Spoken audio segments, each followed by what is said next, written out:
Welcome to the Exploring Unschooling podcast. I'm Pam Laricchia, longtime unschooling mom and author. Join me and my wonderful guests for interviews, information, and inspiration about unschooling and living joyfully with your family. You can find the episode show notes, your free introductory ebook, What is Unschooling, and lots more information at livingjoyfully.ca. And here's the show. Hello, everyone. I'm Pam Laricchia, and this is episode number 111 of the podcast. It's the 14th of February, 2018, as I record this intro.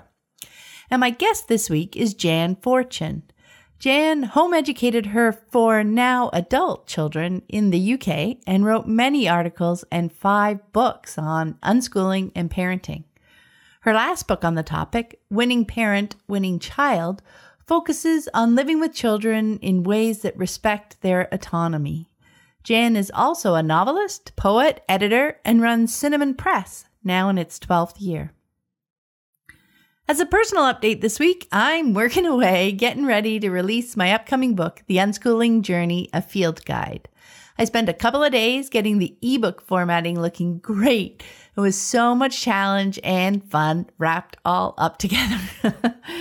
And the sun is out today, yay, and I'm enjoying watching the 2 and 3 foot long icicles in front of my window drip, drip, drip. So that's nice too. And a huge thank you to everyone who has chosen to support the show on Patreon. And a big welcome to new patron, Cassandra Vore. I deeply appreciate all my patrons and their generous support, helping me share unschooling information and inspiration with anyone who wants to explore the fascinating world of unschooling. If you'd like to support the show, even for as little as $1 a month, check out the Exploring Unschooling page at patreon.com. That's patreon.com/exploring unschooling. And this week's quote is from Jan.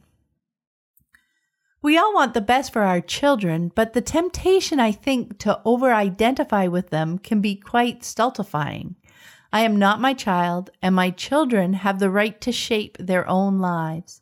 It's a privilege to support that and to be part of the journey as far as you're wanted, but I don't produce any life but my own, and therefore I shouldn't be taking credit for that. Now, we've talked about this idea before on the podcast, but it's such an important paradigm shift that I'm excited to highlight it again. Our children's lives are not about us. They are separate and whole human beings. So maybe try and hold that thought as you go about your days with your children this week and see what connections come to pass. Maybe notice when a thought comes to you about how their choices reflect on you. Ask yourself how it would feel if you chose to drop that connection.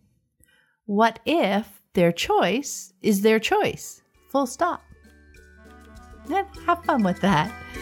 And now, let's get on to the interview with Jan.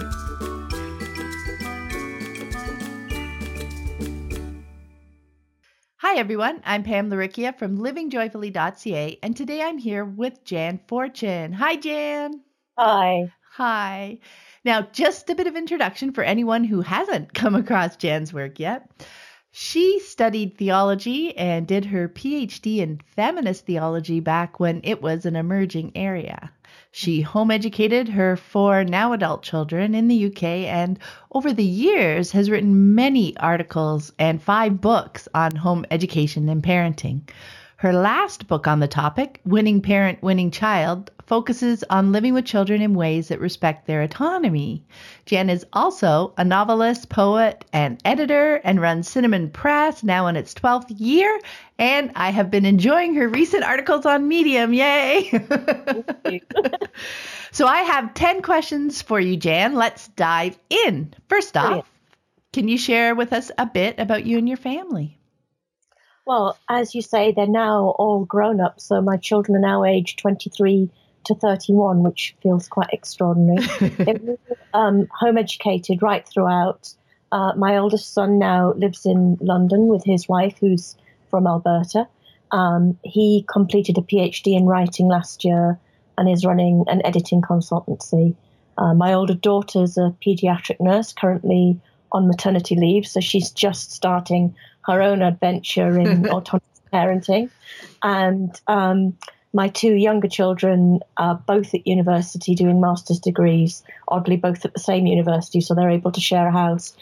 Katya in fine art and textiles, and Seth is again doing a writing master's, though he did film for his first degree, so he's kind of got a mixed bag going on there. So yeah, they've kind of got through those years and are still learning.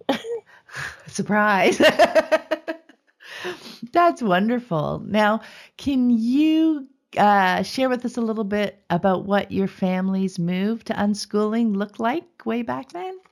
Yeah, I mean, it's really interesting to think that far back when you sent me that question, because when we began, we really only had a kind of school model in our heads. So we immediately rushed out and bought, half the textbooks in the country and tried to timetable our lives. And then it became very, very apparent quickly with 3 children at that stage who were aged 1 to 5 that home doesn't really look like a classroom, and home doesn't function like that at all. It's not that kind of environment. So the first thing I think was just relaxing and just giving ourselves some time and starting to do some reading.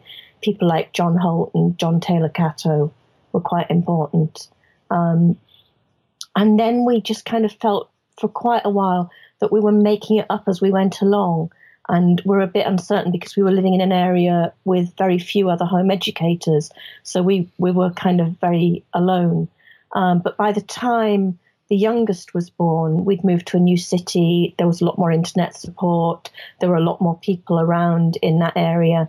And we realized that what we were doing was beginning to look like what other people were calling unschooling. So it was really just a matter of kind of groping in the dark, I think, but also challenging those models of we had to do school at home. Well, that's brilliant. I love hearing how originally it was, we're just going to figure out what works for us, right? Yeah, and then discovering that there was some other people doing it. That's so interesting. Yeah. It might have a name after all. Yeah.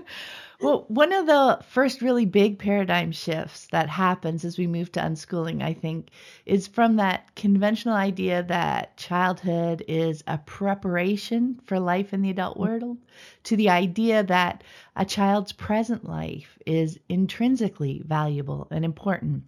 And yet, almost paradoxically, focusing on living well in the present moment, as you were talking about, and just solving today's problems as they show up ends up being a great way to prepare for life as an adult, doesn't it? Absolutely. And I think, it's magnificent once you realize that remains true throughout life. Living well now is the best preparation for the future. And I think the whole notion of childhood as a training ground is so flawed. It assumes that children aren't really quite fully autonomous human beings. They're a kind of raw material that we're given to shape. Obviously, children have less experience in the world, but they're not less human or less creative. And I think seeing them as that kind of raw material that we have to shape is quite damaging. So yeah, absolutely, living in the moment really cracks that open. And that's something that's really hard to do. At least I found at first because we grew up, right, being so focused on I have to achieve this, I have to get there. We're never we're always reaching for something, right? So we don't practice appreciating the moment, do we? And we feel responsible, obviously. As responsible parents, we don't want to be letting our children down. So if we see all these other parents who are kind of, got this goal-oriented, very future-oriented mindset, it's very easy to kind of fall into keeping up with that. So, yeah, living well now, I think you have to remind yourself all the time. Probably should write it down several times a day. It's true, right? And then that's something that you learn. You have to do it for a while, right? Mm-hmm. And gain experience and realize that, when you look back, it's really something you need to look back on for a bit to realize just how that approaching life day to day that way actually gave us so much knowledge and skills that are now available to us now in the moment. That's in the future, but is now the moment. It's amazing. Yeah. I mean, you can't keep taking its temperature, can you? Because you can look back but if you're trying to check it moment by moment, you can't see it. Yeah. So there's a lot of trust involved. That's brilliant. Yeah. So in an article you wrote for Life Learning magazine, you dove into the building blocks of an autonomous or unschooling learning environment. Autonomous learning is more often the term in the UK, isn't it? Yeah, I think so. Yeah. Yeah. I love the point you made in the article about how this lifestyle transcends boundaries and not just academic subjects, right? But getting to the place where there are essentially no boundaries between learning and living. I love that. And I was hoping you could share some of the boundaries that melted away for you, because again, it's that level of trust, that we were talking about before, isn't it? Absolutely. I think that's absolutely pinpointed it. Trust is key. And once we stop viewing our children as buckets into which we can pour knowledge, they become trusted to be active learners. And at any one time, a child's going to have her own interests, and she knows what she needs to address. And they might be questions about information, they might look like traditional learning, or they might be about how she shapes her day, how to spend time, how to be a certain sort of person. All of it becomes learning. And a lot of it doesn't look like what we think of as education. So that trust becomes really pivotal. If we believe learning is about everything we do, then it's impossible to conceive of your children as not learning. Of course they're learning. And I think for me, a key boundary that melts away is around, what I might call educational products that people outside an in-schooling environment often think children should be amassing, filled in textbooks, reports, essays. But when education and life become integrated, a lot of education isn't visible. It takes place by visiting somewhere. It takes place in a conversation. It takes place in a supermarket checkout. You don't have a kind of record of it that you can physically pick up. Some of it might be sitting in a tree, gazing at the stars, or paddling in a stream. But everything you do becomes educational, not in that kind of forced sense of being milked for its value, but simply because you realize the main thing is to get on with life and solve that day's problems on their own terms. And I think as that builds up year by year, life looks very uneducational. And, we would have moments when you'd hold your breath and think, are we kidding ourselves? Are they going to be okay? But clearly they are, solving life looks so much better than keeping textbooks. It's so true. I know those moments that you're like, what on earth? Because you know what? You're having fun, right? But, the more those boundaries kind of melt, actually I think the deeper the process becomes. And I think that's why I feel I now live with, my children are all left home, but live within the broader sense, young adults who will always be lifelong learners, because they don't have those kind of little pigeonholes to put education into. And I think something that was brilliant for me talking about boundaries was it broke a boundary between me as an adult and my children as children when I realized all the when my definition of learning expanded to be life, and I realized I was always learning.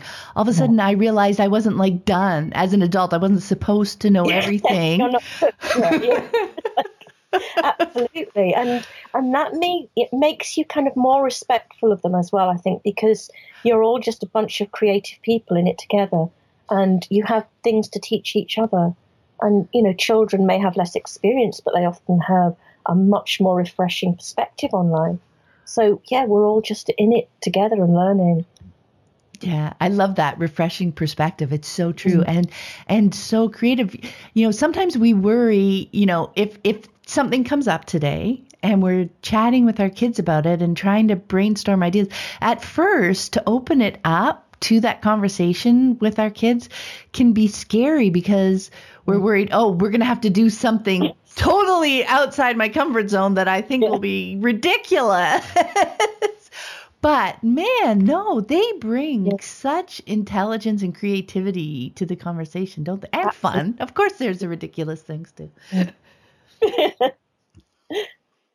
Yeah. So I was wondering, what did you end up finding to be the most challenging aspect of moving to unschooling? I think at the beginning it is that fear, that kind of nobody else is doing this. Am I just lazy or stupid? Am I letting them down? Am I going to miss some essential skill or fact that they need in life by kind of just, winging it and doing it on the hoof? But actually, I think over time, begin to realize that whatever model of education you're using, something's going to get missed out. It doesn't matter how academic or rigorous it is. Nobody can cover every topic known to humanity. So you begin to relax and kind of think, actually, let's just develop skills. Let's just develop a love of learning.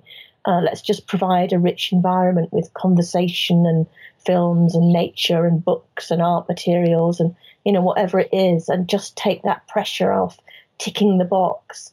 I think once we're over that initial thing, the biggest challenge probably became just keeping up with them, because 4 children with all of that enthusiasm, like, can I just kind of keep running with this? And also, parents have to find various ways of making a living and holding body and soul together. So just that sheer juggling aspect. But again, all parents have that. There isn't really an easy form of parenting. It's just the choices that we make. And, I felt this was a good choice. But yeah, getting over the fear and not getting overwhelmed, I think, are the biggest challenges.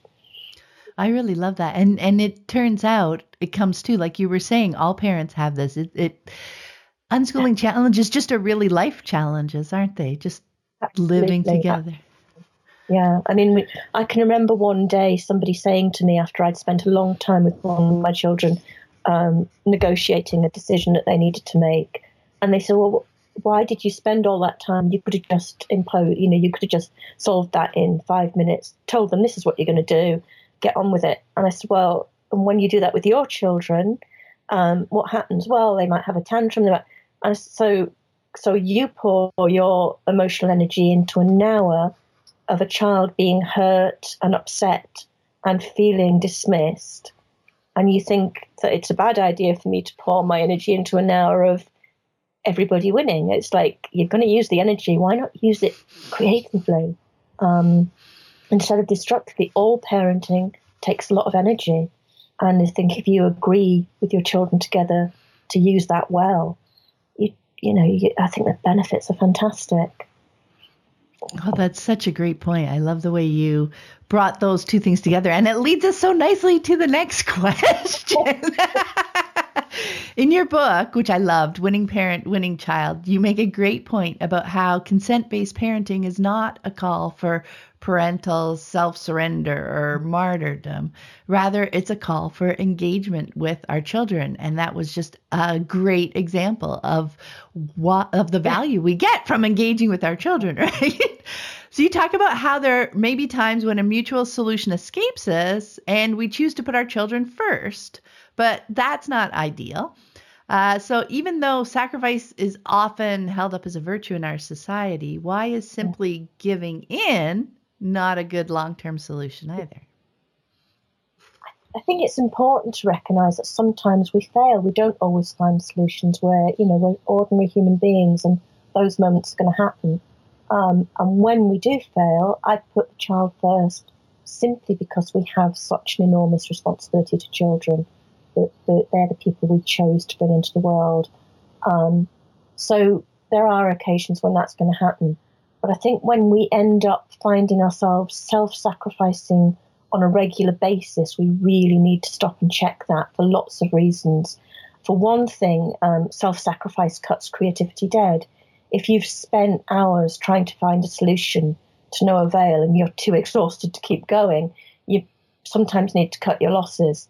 But if you cut your losses early in the process just to speed things up, then all you do is kind of cut into that creative energy that you might have found 10 minutes down the line. you might have come up with a great solution. So I think when we kind of get in there too fast and just shrug our shoulders and go, okay, then I give in, you've short-circuited all of that creativity.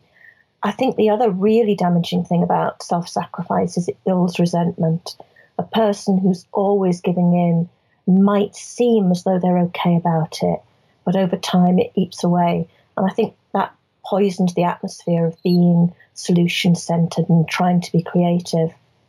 And chronic self-sacrifices, if you've kind of experienced those in your lives, can often become quite passive-aggressive manipulators.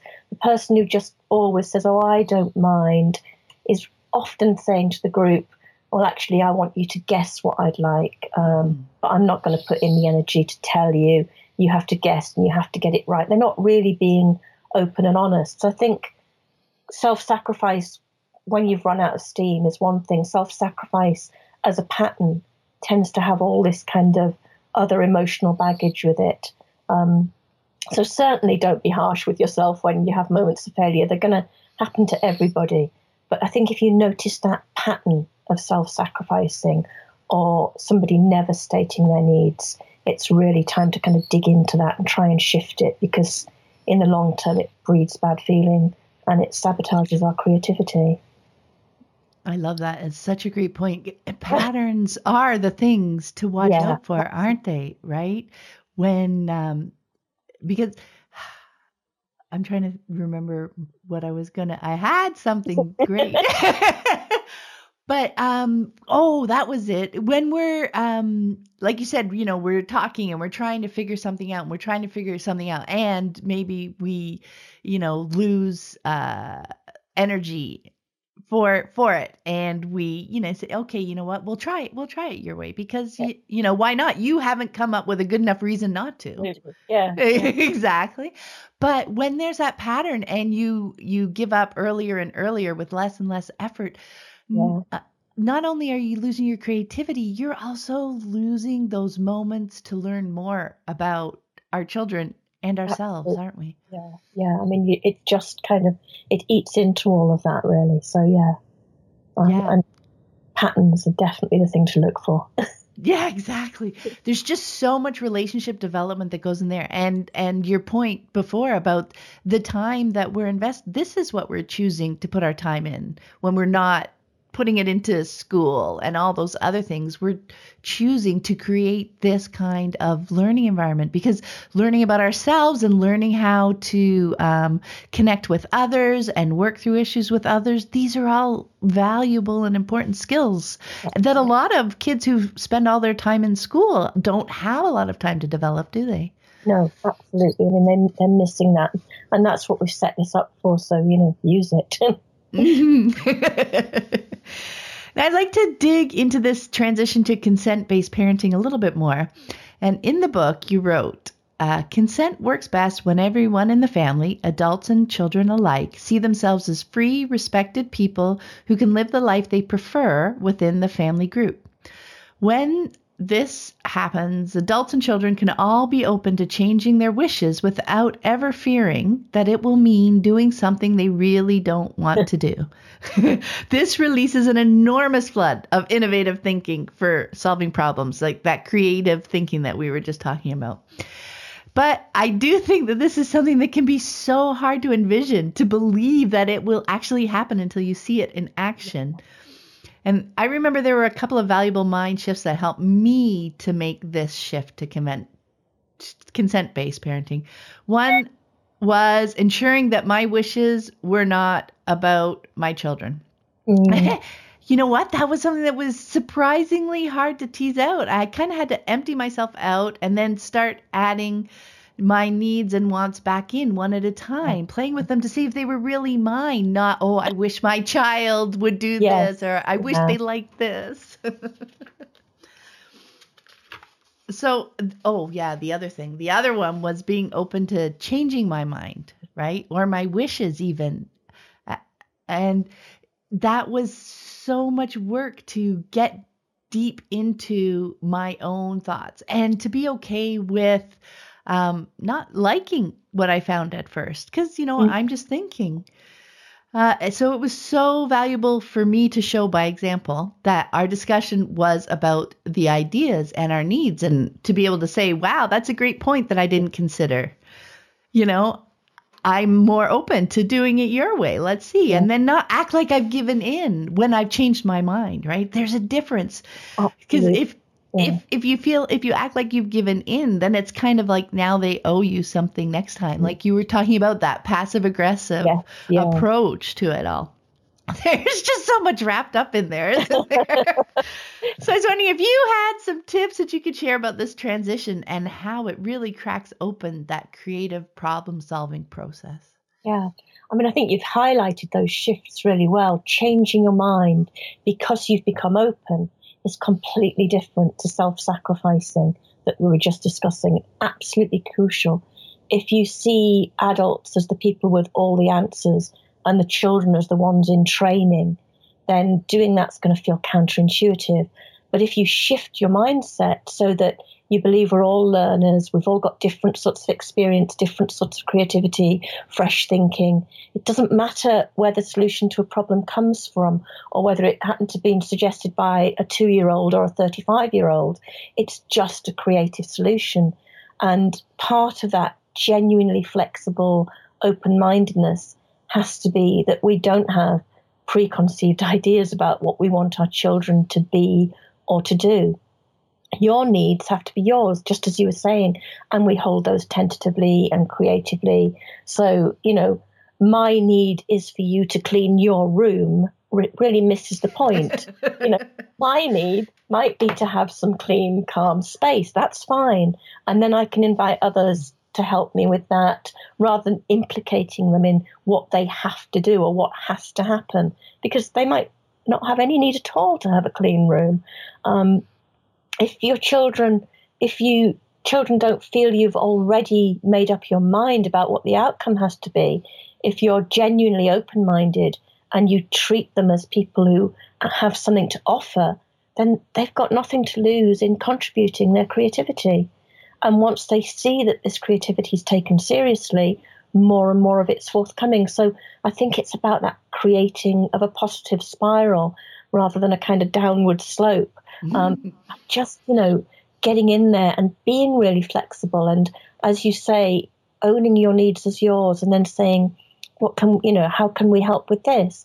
So you are asking them for help in the same way as they ask you for help. It becomes this community of creative people who are sorting out how they live together. Yeah, that's such a great point, because when, if it's all situations come up for discussion, right? What the kids want to do, and we try to make that happen, and what we want to do, that they're all equally valuable and deserving of discussion. And the other piece when you were talking about cleaning their room and stuff like that, the other piece about being so open and us changing our minds is showing them that it's okay to change your mind. Over the years, my kids have enjoyed messy rooms, and then they've gone through times when they really liked keeping it organized. Yeah. And you don't want them to think, okay, this feeling about wanting it organized isn't in reaction, like you don't want them to ignore it because they feel like they'd be finally satisfying your need for a clean room, right? Yeah, absolutely. So it's, not setting up those, it's that kind of emotional baggage again, isn't it? That can underpin things. And if that's not there, then people can freely move positions without that kind of fearfulness or feeling that they're going to be looked down on because they held a position and now they don't. We all change all the time. Mm-hmm. Mm-hmm. Another aspect of the transition to consent-based parenting that I wanted to touch on is moving beyond the conventional idea that children will tend towards bad choices if they aren't controlled, right? As we move to unschooling, we discover that what our children really lack is just experience. Especially if we've been parenting with rules and controls for years, our children have had little experience with understanding themselves, their needs, how to make reasoned choices, how to move through that process. So at first, they may behave in ways that may seem to us, at least, as irrational, right?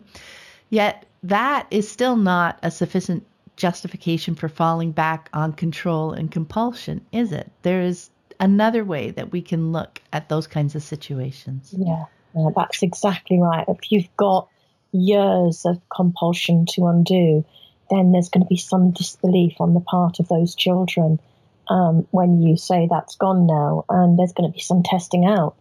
And that can be very, very hard and very scary. But I think the thing to hold on to is every time you slide back into compulsion, that trust is diminished. And so, that can create real vicious circles. Once you've established that trust, of course you won't get it right every time, but that trust will see you through. So, when situations go wrong still, you can still go, this is what, we were really intending. This is what we're now getting, 60% of the time, 70% of the time, we're working, it's growing. And I think just being really open and honest with the children that this is a big change for you as well, and you're going to struggle with it. And so, we just have to be on side with each other and have to be kind to each other. But this is the direction we're really going in. So in the transition, we need to look at what might be irrational choices as maybe just establishing that trust and then building towards creativity. And that does sometimes take a lot of holding your breath or biting your tongue and, and just kind of seeing where it leads and talking all the time. I mean, I think the big thing is that you're constantly conversing about this. You're constantly reassuring. You're constantly saying, oh, I got that wrong. How do we go back to the drawing board? I don't understand your decision there, but it's your decision. Can you tell me more about it? And just keeping those channels as open as you possibly can. I love that. And that's the hard part, I think, especially at the beginning, right? It's you're biting your tongue, yet you're having conversation. It's a different kind of conversation now, right? Totally different. Yeah, it's not a conversation about judgment anymore. Conversation or telling them what to do. Understand. Yeah, it's I love that, because when you're picking their brain, but you're right, if you do it with whether it's that passive aggressive approach or that judgment in your voice, they can tell. And like you said, you're taking a step backwards. You're losing that piece of ground of trust that you had been gaining. So, that is something you really want to watch out for. But when you start asking those questions, your child has probably not been asked those kinds of questions before, right? They've just been told. That's surprising. Yeah. They're discovering so much about themselves just by even considering the question. Oh, geez, I've never wondered what I thought about that. It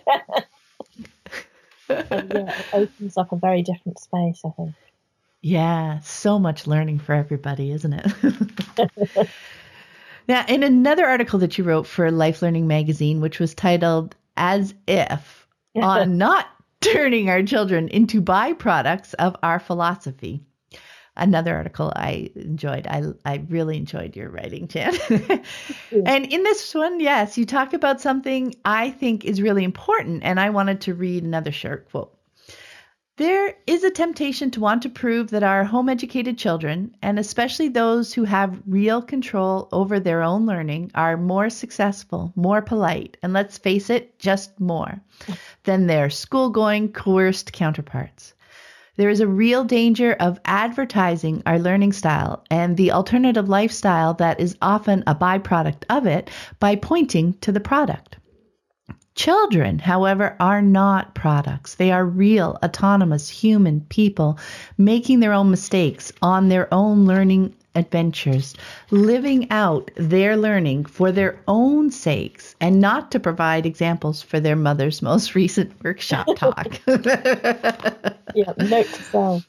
Note to self, exactly. So even for parents who don't choose to share more publicly about their family's unschooling adventures, it's still so valuable to shift away from that conventional mindset that our children are products turned out at the end of our job as parents. I think breaking this invisible tether between us and our children as builder and product is a crucial step in our ability to see them as separate and whole human beings. Has that been your experience? Absolutely. I mean, of course, we all want the best for our children, but the temptation, I think, to over-identify with them can be quite stultifying. I am not my child, and my children have the right to shape their own lives. It's a privilege to support that and to be part of the journey as far as you're wanted.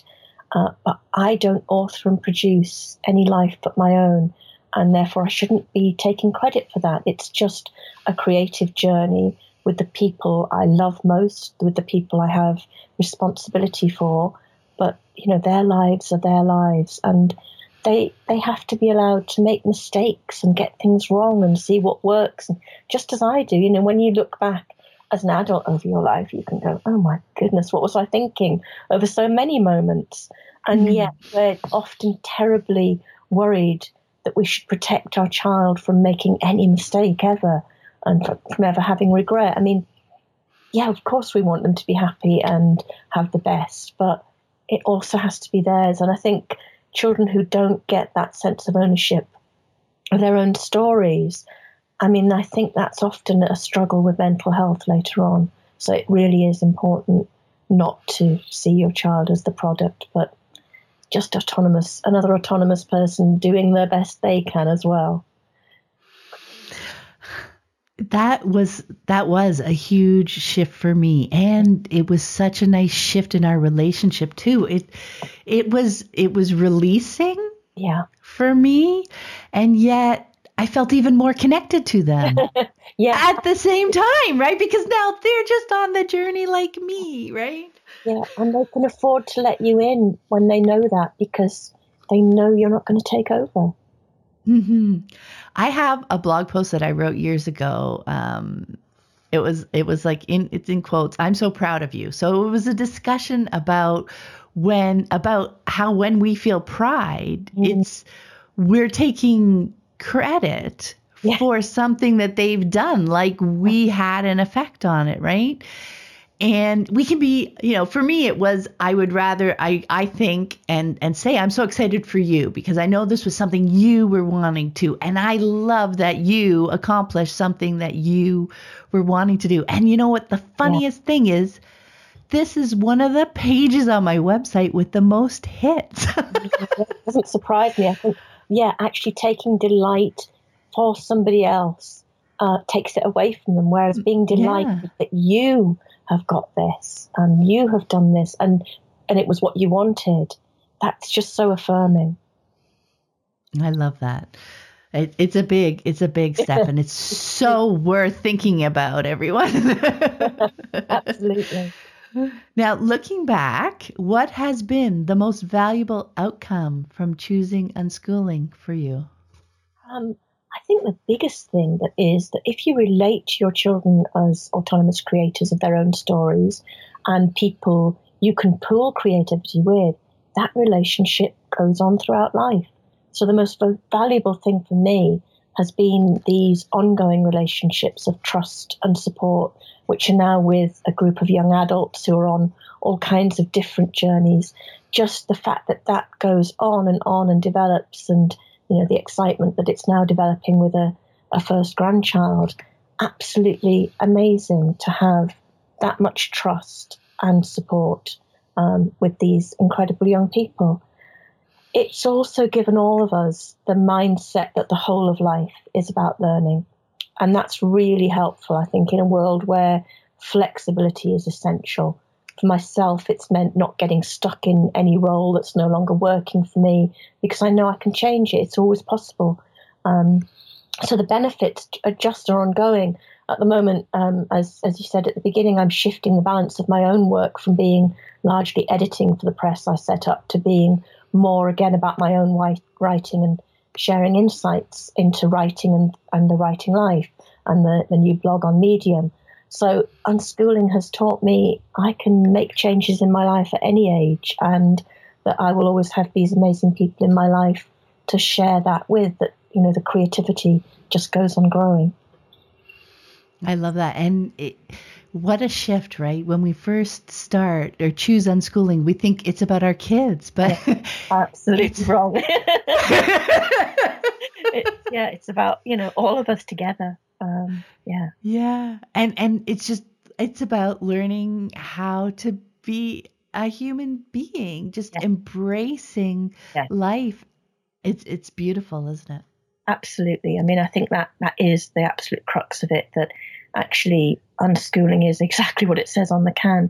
We don't need those school models. We need to talk about how we live well, and we need to share that with the people most important in our lives. And when we do that, the magic is extraordinary. Oh, that's a perfect quote to end this on. The magic is extraordinary. I love that so much, Jan.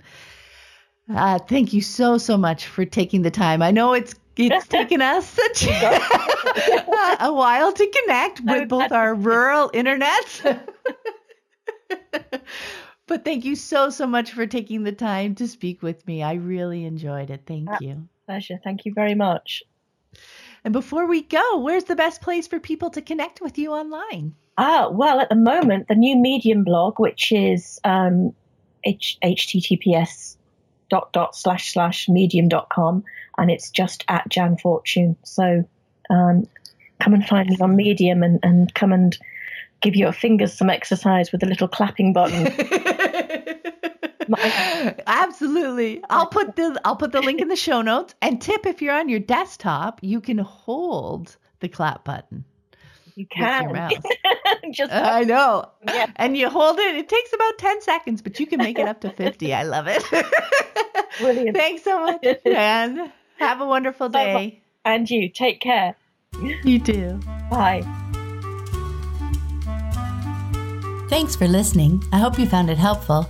You might also like the backlist episodes at livingjoyfully.ca/podcast. While you're there, be sure to check out the second book in my Living Joyfully with Unschooling series, Free to Live, Create a Thriving Unschooling Home.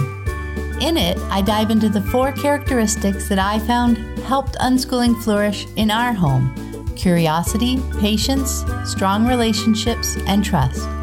One reviewer wrote, "Really enjoyed this short and sweet book. It has marvelous one-liners, and though I'm not an underliner, I found myself underlining on every page." Another said, "I believe it would benefit any homeschooler or parent to read this book, as it re-emphasizes the importance of the relationship between a parent and a child in the learning process. I plan to reread this book. It is rich and full of gems. Give yourself some time to absorb it before rushing into unschooling." Until next time, have fun living and learning with your family.